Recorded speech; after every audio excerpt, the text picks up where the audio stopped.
ଧ୍ୱଜା ରୂପରେ ତାଙ୍କ ସହ ରହି ତାଙ୍କ ରଥର ରକ୍ଷା କଲେ, ଯେଉଁଥିପାଇଁ ଅର୍ଜୁନଙ୍କ ଶକ୍ତି ବହୁତ ଗୁଣ ବଢ଼ିଯାଇଥିଲା। କାହିଁକିନା ହନୁମାନଙ୍କ ଉପସ୍ଥିତି କାରଣରୁ ଅର୍ଜୁନଙ୍କ ରଥକୁ କୌଣସି ବି ଦିବ୍ୟ ଅସ୍ତ୍ର ଦ୍ୱାରା ନଷ୍ଟ କରି ହେଉନଥିଲା।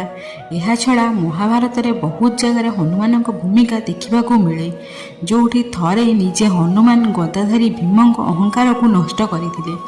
ଯେଉଁଠି କିଛି ଲୋକ ଏମିତି ବି ମାନନ୍ତି ଯେ ମହାଭାରତ ଯୁଦ୍ଧ ସମାପ୍ତ ହେବାର 36 ବର୍ଷ ପରେ ଯେତେବେଳେ ଭଗବାନ ଶ୍ରୀକୃଷ୍ଣ ନିଜ ଦେହତ୍ୟାଗ କରି ବୈକୁଣ୍ଠ ଧାମକୁ ଯାଉଥିଲେ, ସେତେବେଳେ ହନୁମାନ ତାଙ୍କୁ ଦେଖା କରିବାକୁ ଆସିଥିଲେ।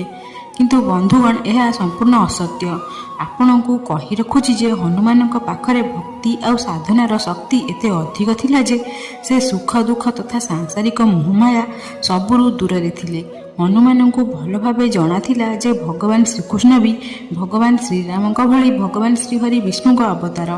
ଆଉ ସେ ଏକଥା ବି ଜାଣିଥିଲେ ଯେ ଭଗବାନ ଶ୍ରୀକୃଷ୍ଣ ପୃଥିବୀ ଉପରେ ଅବତାର ନେଇଥିଲେ, ଯାହାକୁ ପୂର୍ଣ୍ଣ କରି ସେ ପୁଣି ନିଜ ଧାମକୁ ଫେରି ଯାଉଛନ୍ତି।